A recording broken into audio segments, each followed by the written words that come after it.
Continuamos en esta tercera edición de Noticias y ahora para hablar de un tema que está preocupando al departamento porque los médicos están realizando un paro de 48 horas exigiendo que se implemente la cuarentena rígida para evitar los contagios de COVID-19. Para hablar de este tema hemos invitado al viceministro de Gestión del Sistema de Salud, Álvaro Terrazas, para conversar un poquito acerca de estas inquietudes de los médicos y de la preocupación que existe en la población por la emergencia sanitaria. Buenas noches, viceministro. Buenas noches, Mario. Muy buenas noches a TV y todos los que siguen por no solamente televisión, sino por las redes sociales. Gracias por el tiempo. Hay una movilización en este momento, los médicos están realizando ya el paro de 48 horas, la anterior semana realizaron un paro de 24 horas, esta semana se inicia el paro de 48 horas, exigiendo la implementación de la cuarentena rígida en Santa Cruz, esto para evitar precisamente la propagación de los casos de COVID. ¿Cuál es la posición del gobierno en relación a este tema? Bien, es lamentable realmente el tener que recurrir a una medida. Hay otras medidas de protesta en un departamento, el departamento de Santa Cruz, donde ha concentrado la mayor cantidad de casos en la primera y en la segunda ola y que tiene la más alta tasa de letalidad. Estas medidas seguramente están incentivadas no solamente por criterios epidemiológicos. Hemos nosotros alcanzado, por ejemplo, acuerdos dentro de la ley de emergencia sanitaria en el nivel macro y han habido ciertos colegios médicos departamentales que han asumido posiciones distintas a la nacional y a los acuerdos firmados.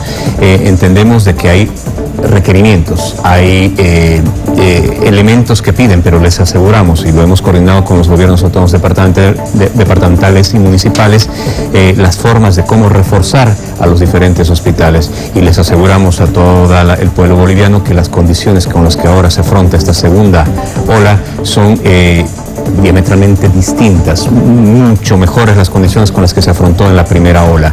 Lo demuestran no solamente en forma nacional, si bien se realizaban antes, por ejemplo, 2.500 casos promedio día, pruebas, ahora se están realizando más de 8.000 pruebas por día.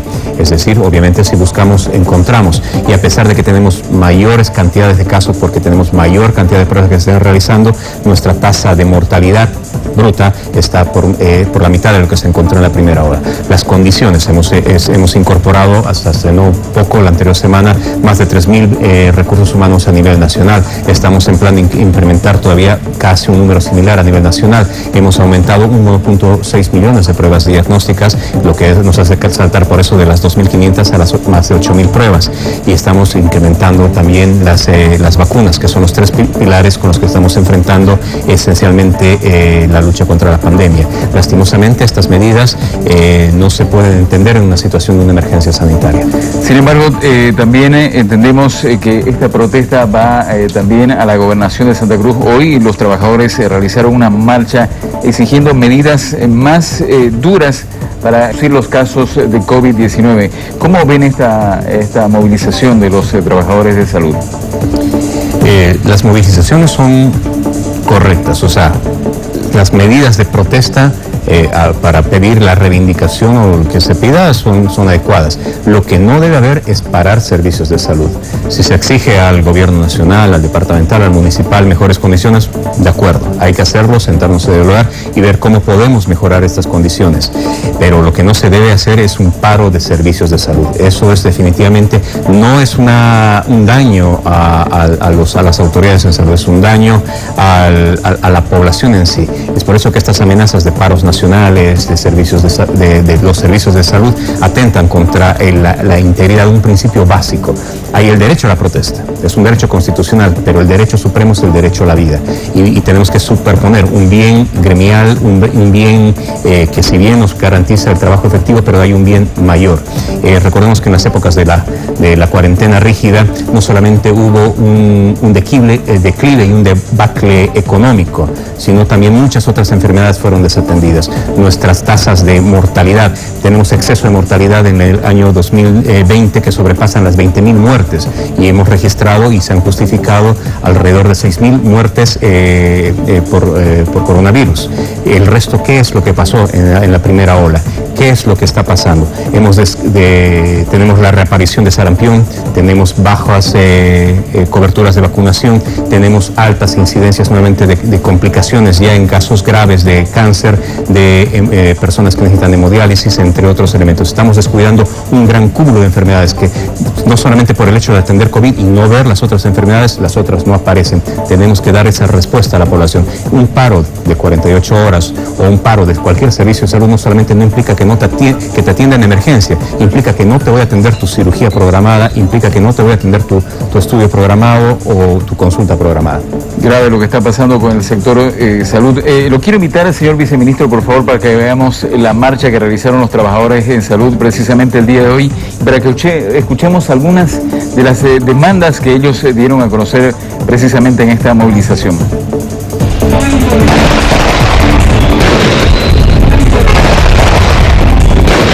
Lastimosamente nos llevan a tomar esta medida ante la facilidad de dar certificados de funcionamiento a los boliches, karaoke, bares, como si no les interesara la salud.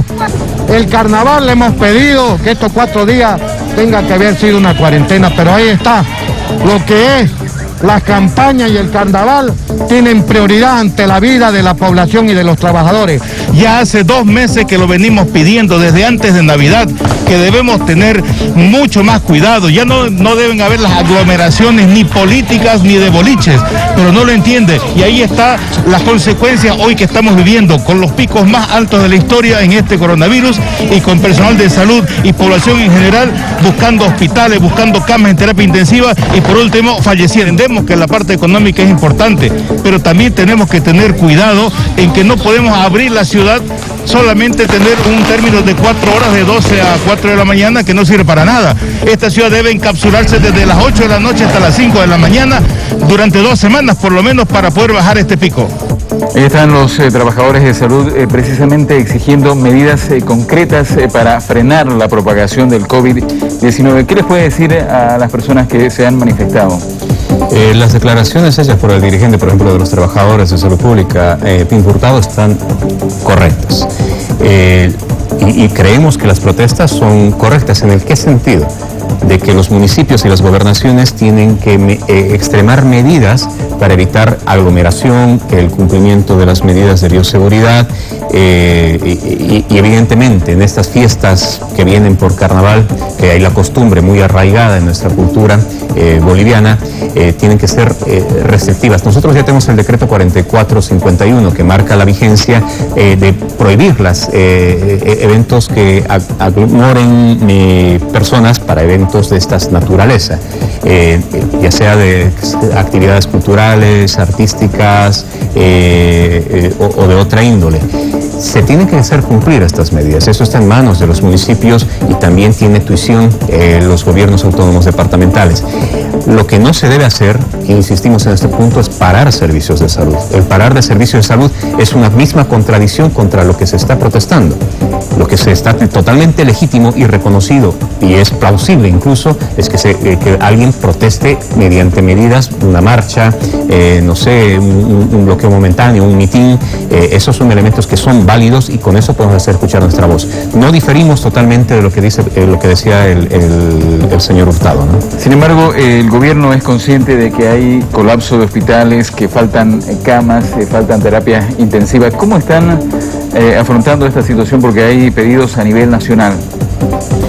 Bueno, la curva epidemiológica, nuestros modelamientos matemáticos, para empezar, hicimos distintos modelamientos matemáticos y nos muestran que el pico lo teníamos previsto para este mes. Se están aplicando, se están cumpliendo 2 de estos 4 modelamientos, están ajustándose a lo que está pasando en el país. Tenemos desescalada, descenso de los casos en las últimas 2-3 semanas epidemiológicas en varios departamentos. En otros estamos ya en meseta y solamente y tenemos en otros que están todavía se marca un ascenso.